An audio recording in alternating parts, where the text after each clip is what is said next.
দোকানে একটা মশলা মেডেঙ্গেল দাও তো, যেগুলো এখন নতুন বেরাইছে, যেগুলোর ভেতর থেকে টাকা পাওয়া যায়। ও টাকাবালা কুড়কুড়ি ওখানে আছে, একটা নিয়ে নাও না। ঠিক আছে, কত টাকা দেবো? 5 টাকা দাও। হ্যাঁ দিচ্ছি। যা, আমি তো টাকা আনতে ভুলে গেছি। তাহলে অনলাইন করে দাও। হ্যাঁ ঠিক বলছো, অনলাইন করে দিচ্ছি। যা, অনলাইনেও তো টাকা নেই। তাহলে প্যাকেটটা ফেরত দাও। না দাঁড়াও, এর ভেতরে তো টাকা পাওয়া যায়। আগে আমি কুড়কুড়িটা খাই, এর ভেতর থেকে যদি টাকা বেরোয় সে টাকাটা আমি তোমাকে দেবো, আর যদি নাও পাই এর ভেতরে টাকা, আমি যেভাবে হোক তোমাকে টাকা জোগাড় করে দেবো। কিন্তু ওর ভেতরে তো 1 টাকা 2 টাকা পাওয়া যায়, আর ওটার দাম তো 5 টাকা। আচ্ছা ঠিক আছে, এইটা খেয়ে টাকা দিচ্ছি, একটু দাঁড়াও। দেখি তো ছেলেটা কুড়কুড়ির ভেতর থেকে কত টাকা পায়।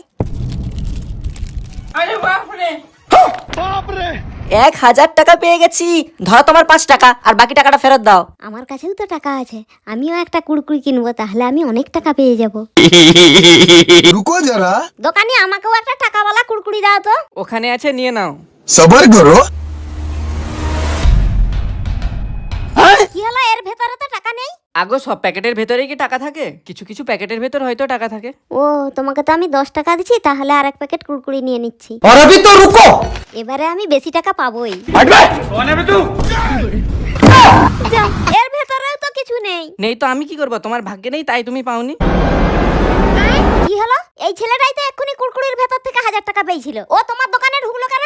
আগো ম্যাডাম, এই ছেলেটাই তো এই দোকানের মালিক।